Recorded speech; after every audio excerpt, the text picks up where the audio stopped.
ಇದು ಹುರುಳಿಕಾಳು 6 ಗ್ರಾಮ್ ಅಂತಾರಲ್ಲ ಅದು, ಇದ್ರದ್ದು ಬಸ್ಸಾಂಬಾರು ಮಾಡೋಣ ಇವತ್ತು. ಹುರುಳಿಕಾಳನ್ನ ತೊಳ್ಕೊಂಡು ಕುಕ್ಕರ್ಗೆ ಹಾಕ್ಕೊಂಡಿದ್ದೀನಿ.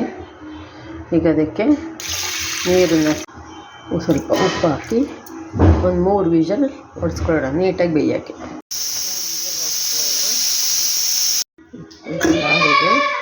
ಓಪನ್ ಮಾಡೋಣ.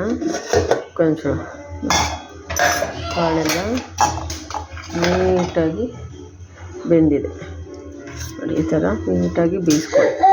3 ವಿಷಲ್ ಹೊಡೆಸ್ಕೊಂಡ್ರೆ ನೀಟಾಗಿ ಬೇಯುತ್ತೆ.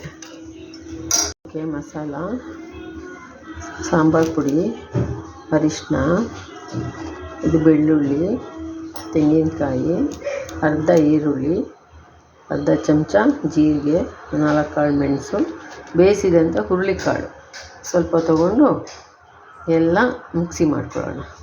ಮಸಾಲ ಎಲ್ಲ ರೆಡಿ ಆಯಿತು. ಹುರುಳಿಕಾಳು ಬೇರೆ, ರಸ ಬೇರೆ ಮಾಡ್ಕೊಂಡಿದ್ದೀನಿ.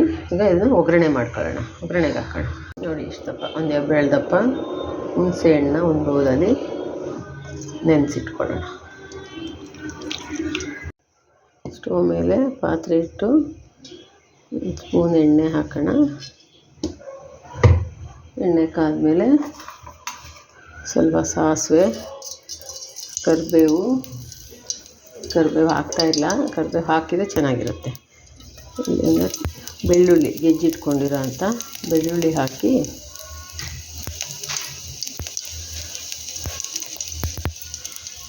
ಸ್ವಲ್ಪ ಅದು ಬ್ರೌನ್ ಆದಮೇಲೆ ರುಬ್ಕೊಂಡಿರೋ ಅಂಥ ಮಸಾಲೆನ ಸೇರಿಸಿ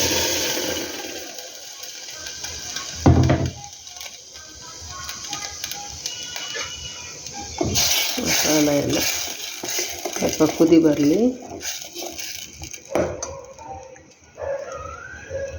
ಸಾಂಬಾರು ಚೆನ್ನಾಗಿ ಕುದೀತಾ ಇದೆ. ಈಗ ಹುಣಸೆ ರಸ ಸೇರಿಸೋಣ. ಹುಣಸೆ ಹಣ್ಣು ರಸ ಸೇರಿಸಿದ್ವಿ. ಮತ್ತು 5 ನಿಮಿಷ ಬಿಟ್ಟು ಚೆನ್ನಾಗಿ ಕುದೀತಾ ಇದೆ. ಈಗ ರುಚಿಗೆ ಎಷ್ಟು ಬೇಕಷ್ಟು ಉಪ್ಪನ್ನ ಸೇರಿಸ್ಕೊಂಡು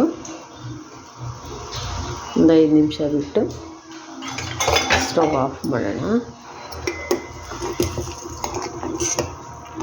ಎಲ್ಲ ಬೇಯಿಸ್ಕೊಂಡಿದ್ದು ಅದಕ್ಕೆ ಒಗ್ಗರಣೆ ಹಾಕೋಣ. ಬಾಣಲೆ ಇಟ್ಟು 1 ಸ್ಪೂನ್ ಎಣ್ಣೆ ಹಾಕೋಣ. ಎಣ್ಣೆ ಬಿಸಿ ಆದಮೇಲೆ ಸಾಸಿವೆ, ಕರಿಬೇವು ಹಾಕಿ,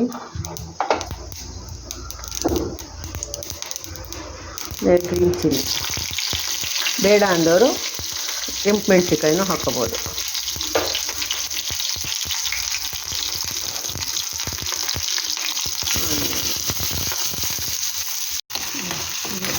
ಸ್ವಲ್ಪ ಆನಿಯನ್ ಎಲ್ಲ ಚೆನ್ನಾಗಿ ಫ್ರೈ ಆದಮೇಲೆ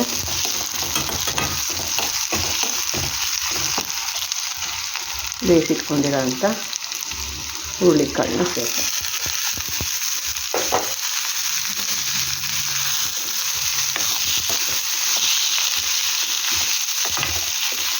ನೋಡಿ. ಹುರುಳಿಕಾಳು ಸಾಂಬಾರು ಪಲ್ಯ ರೆಡಿ ಆಯಿತು. ಮುದ್ದೆ ಮಾಡ್ಕೊಂಡು ಬಾರಿಸೋದೆ.